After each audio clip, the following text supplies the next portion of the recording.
If your parents passed away relatively young, you might be thinking, okay, maybe I'll be following the same path. And from a financial standpoint, does that change how you should approach things like retirement planning and when to draw Social Security benefits? We've got a question that came in on this exact topic that we're going to work through today with Lee.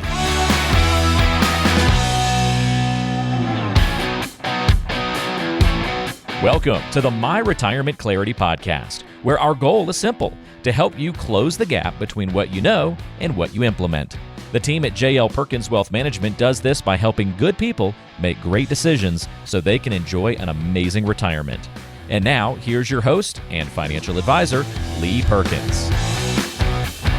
Welcome in. This is My Retirement Clarity. Glad to have you on the podcast once again. If you haven't subscribed, please do that. We appreciate your support. Always remember you can get in touch with Lee to schedule a meeting by going to talkwithjlp.com. Lee, we had some good follow-ups from our last episode as we were kind of getting into things, different areas that people have some fuzzy math on, and Social Security is one of those that we got a question about. Yeah, Social Security, even though it seems like a fairly simple thing, I'm telling you, at the end of the day, people really have a lot of questions and concerns. I think just because there's a lot of noise out there. And frankly, there's a lot of advisors out there that don't help people make good Social Security decisions. And we get brand new families, I would say every month or every 2 months, that leave another firm because that firm only handles their investments, and we think everything is important, and especially Social Security, because it's a big part of a lot of people's income. So yeah, we want to make sure people make the right decisions for them. So we got a question today that we want to work through. I'm gonna read the question to kind of give everybody the background, and then we'll kind of work through it a little bit, Lee. So here's the question. My father died in his late 60s. My mother died in her early 70s, so I'm not planning to have much longevity myself. Does that mean I should start Social Security as early as I can? All right, so let's just start with that idea of family history, Lee, because obviously it's natural to kind of look at your parents, maybe grandparents, to see how long they live. But how reliable is that to predict your own longevity based on your family? I don't know how reliable it is, but it is something that plays a big part in somebody's decision. And whether or not it's reliable or not, I think people do big time, maybe even more than it needs to be, take that into consideration. Our genes are what they are. And but it doesn't mean that if your parents passed away early, you're going to pass away early. And if your parents lived into their 90s, or even there's a lot more centenarians now, that doesn't mean that that's going to work out to you. In my opinion, I think your Social Security decision should really kind of hinge on your situation and your other finances. There's a lot more things that come into it than just saying, hey, my mom died at 68, so I'm going to take it at 62 because I'm going to get it for 6 years. I think that's a little bit short-sighted. Yeah, it is a little bit short-sighted. There's a lot of factors that really could extend your life and change your path versus your family's. And I know the medicine's number one. I mean, that's everybody's living longer because of the medical advances, but your lifestyle choices could be a lot different than your parents ever were. You hit it right on the head there. Lifestyle choices and what your retirement looks like is a big factor in this. And think about what your grandparents' retirement looked like. If you're a 60-year-old person, think about what your grandparents did in retirement. Retirements back then weren't like they are now. People now want to travel and do way more than what your grandparents did. Grandparents, like I think about my grandparents, they retired from a paper mill. And they stayed at home and they kind of messed around in the garden. They didn't go to Panama City at the summer and plan a big beach trip, or they didn't consider buying a mountain house or something like that. Yeah. Nowadays, I don't know if it's social media or just the news in general, or maybe the companies that offer different views of retirement. People want to do more and live more. So those lifestyle choices could dictate really how long, like what you want to do before you start going downhill from a medical standpoint. Now, like you said, the medical advances, and what used to be a surgery, and you're in the hospital for a week or 10 days, man, now that's an outpatient surgery, and they got to get you out. So the medical advances are still there, but what happens to somebody else medically may not happen to you. So again, back to the whole thing, it's a personal choice. It's definitely a personal choice. So let's get into a little bit of the planning aspect of this, especially as it relates to Social Security. So For those that don't know, how does this early filing affect your lifetime benefits, even if you do have a short retirement? Well, the first thing I tell people, if you absolutely need the money, take it at 62 and don't look back. Don't worry about anything else I'm about to say about delaying, because if you need the money, you need the money. If you want to delay, which is fine, if you want to delay and you do need the money, but you don't want to take Social Security, it means you got to take the money from somewhere else, which means you're going to have to draw the money from the assets that you have, which that could impact your long-term financial well-being or account value or whatever it is. Think about it this way. There will be a beneficiary on your accounts, on your money. There will not be a beneficiary on your Social Security. So if you die, that's it. Nobody's going to get it. Now, for married couples, obviously, if one person passes away, the surviving spouse will keep the higher of the two. So behind the scenes, the way it works, you're still going to get yours, and then you're going to get an amount that makes up the difference between yours and your spouse's if the spouse is the higher earner. So that is the one caveat there. But if you wait, to age 64 or age, 66 or however long, there is an increase every year. It's about 6.75%, and that's called a delayed credit. Okay. So from the time you're 62 until you reach your full retirement age, you get a delayed credit.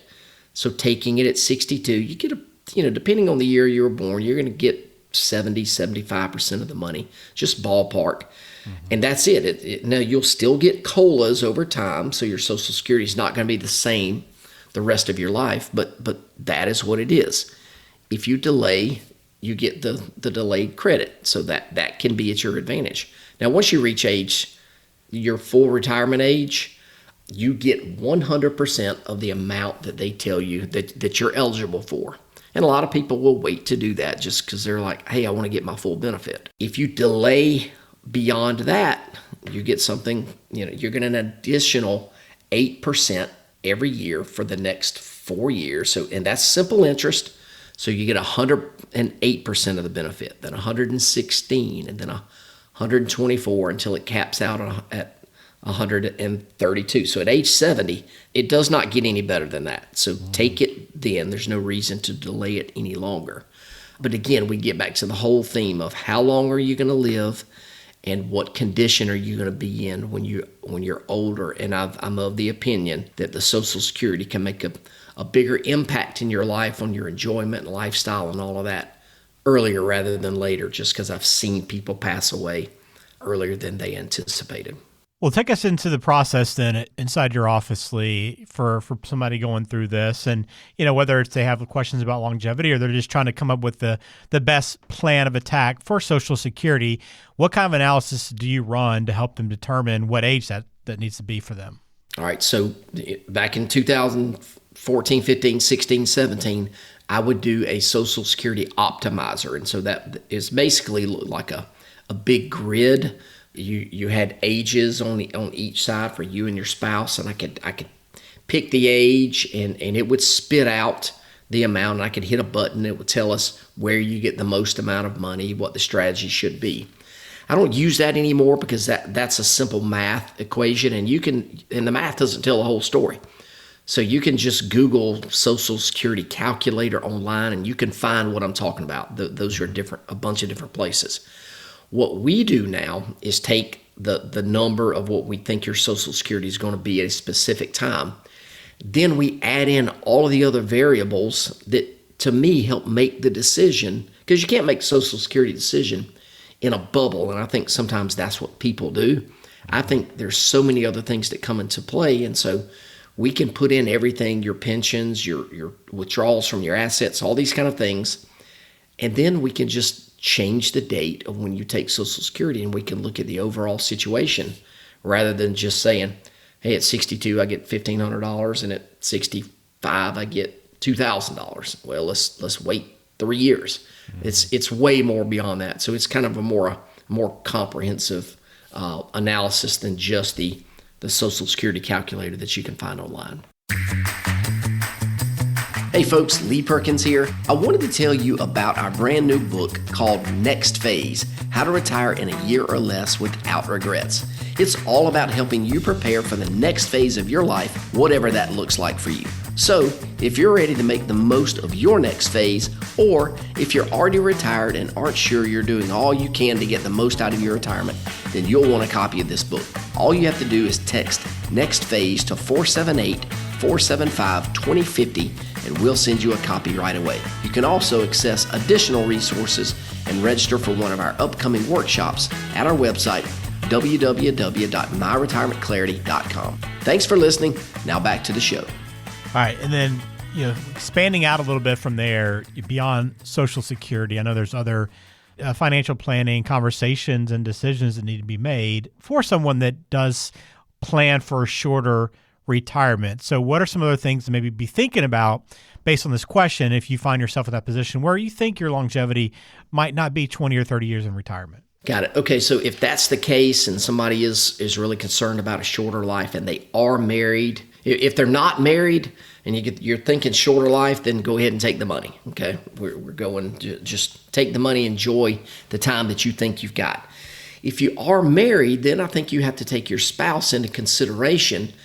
Going back to that point that I made earlier about the spouse keeping the higher of the two, does it make sense for you to delay yours and let that increase a little bit more to help out their surviving spouse?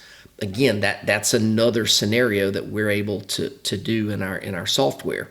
I'm able to kill off in the computer, not in real life. I think I'd get in trouble if that was real life. We can kill off somebody in the computer and show you the financial impact of an early death of one of the spouses. And I think that definitely comes into play, even though we don't want to think about that. And frankly, some people don't want to have that conversation. You start thinking about, okay, well, if I've got Janie and Johnny in here and I'm like, all right, Janie, what happens? Let's look and see what life looks like if Johnny passes away at 63. And sometimes she'll shut down. I'm like, I don't want to look at that. And I get that. I understand that completely. But I think it's a healthy exercise just in case. We had a longtime client pass away on Friday in a motorcycle accident. And his wife called and she's picking up the pieces, and now she is facing the reality of life without him, and she is, she's now faced with some of those financial consequences. So I think it's something that everybody should take into consideration. Very good. Well, we appreciate this question. If you have one for us, always feel free to reach out. Maybe we'll feature it on the episode and kind of work through it like this one. But if you want to get in touch with Lee directly, talkwithjlp.com. You can schedule a meeting there. You'll find an opportunity to find a time that works for you and on Lee's schedule, and go ahead and set that up. And Lee, you do have that book offer as well for people that, that does kind of tie into this conversation as you're planning for retirement, that next phase book offer that you have. Yeah, so we're about to redo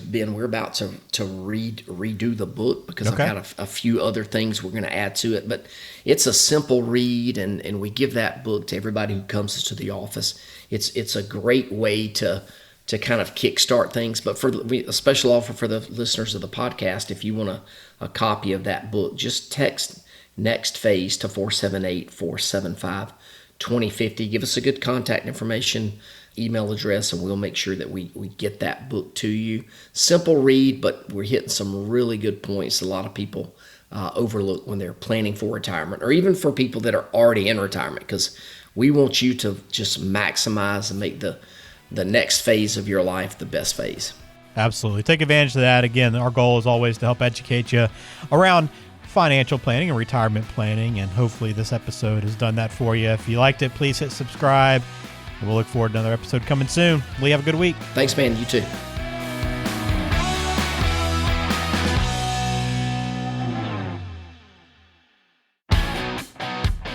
Hey there, Lee Perkins here. If you're like a lot of folks, you've been listening to this podcast for a long time now.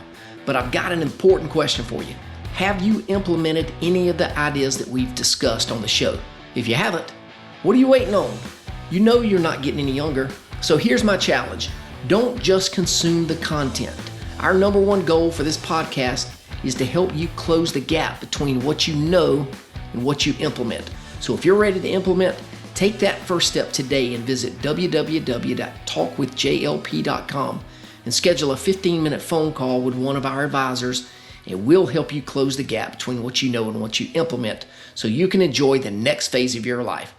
Now is your time. Don't procrastinate any longer. Investment advisory services are offered by J.L. Perkins Wealth Management, a registered investment advisor and insurance agency. Information is for illustrative purposes only and does not constitute tax, legal, or investment advice. Always consult with a qualified tax, legal, or investment professional before taking any action.